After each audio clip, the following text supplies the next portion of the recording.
ओम ब्रह्म सत्यम सर्वधार। यहाँ संत कबीरदास जी आज कहाँ क्या लाभ है, क्या करें ऐसा जो हमें लाभ मिल सकता है।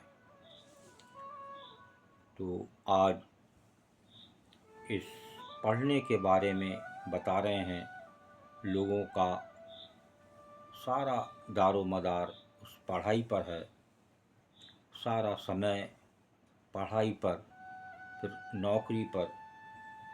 ये भूल जाता है कि हम संसार में ये दुर्लभ चोला किस लिए मिला हमें।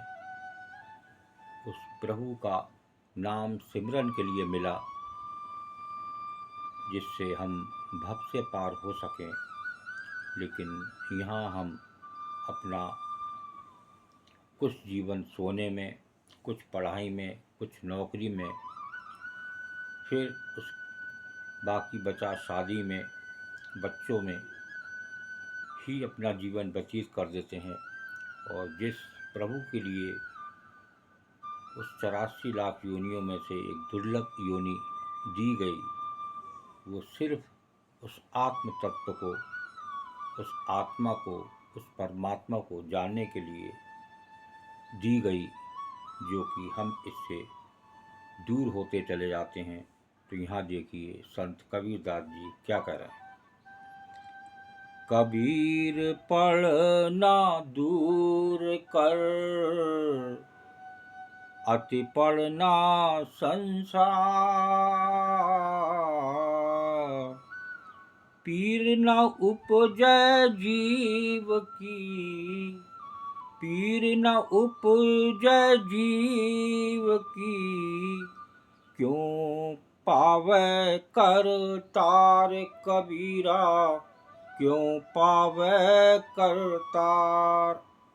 कबीर पढ़ना दूर कर, अति पढ़ना संसार। पीर न उपजै जीव की, क्यों पावै करतार। कबीर साहब कहते हैं कि हे जिज्ञासुओं, ये पढ़ना दूर करो।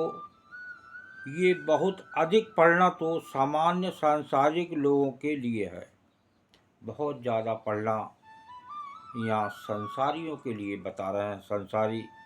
अब परमार्थ साधकों के लिए नहीं, क्योंकि जब तक मनुष्य के हृदय में दया भाव उत्पन्न नहीं होता, तब तक वो परमात्मा राम को कैसे पाएगा। एक दया भाव तभी आता है एक सत्संगत से, एक सत सिमरण से, और एक सत्संग से। ये तीन चीज़ें ऐसी हैं कि दया भाव और जीवन को बदलने वाली। अतः लक्ष्य सिद्धि के लिए भक्ति साधना करो। देखिए, जो हमारा लक्ष्य है, मेन जो कल्याण का मार्ग है, उसको हम भूले बैठे हैं और उस पढ़ाई में ही अपना आधा जीवन नष्ट कर देते हैं। तो आइए एक वाणी उन ब्राह्मण, उन पंडित के लिए क्या सचेत कर रही है। कबीर ब्राह्मण की कथा, सोचो रन की ना। सब अंधे मिल बैठिया, सब अंधे मिल बैठिया, भाव तै ले जा कबीरा, भाव तै ले जा। कबीर ब्राह्मण की कथा, सो चोरन की नाव, सब अंधे मिल बैठिया, भाव तै ले जाए।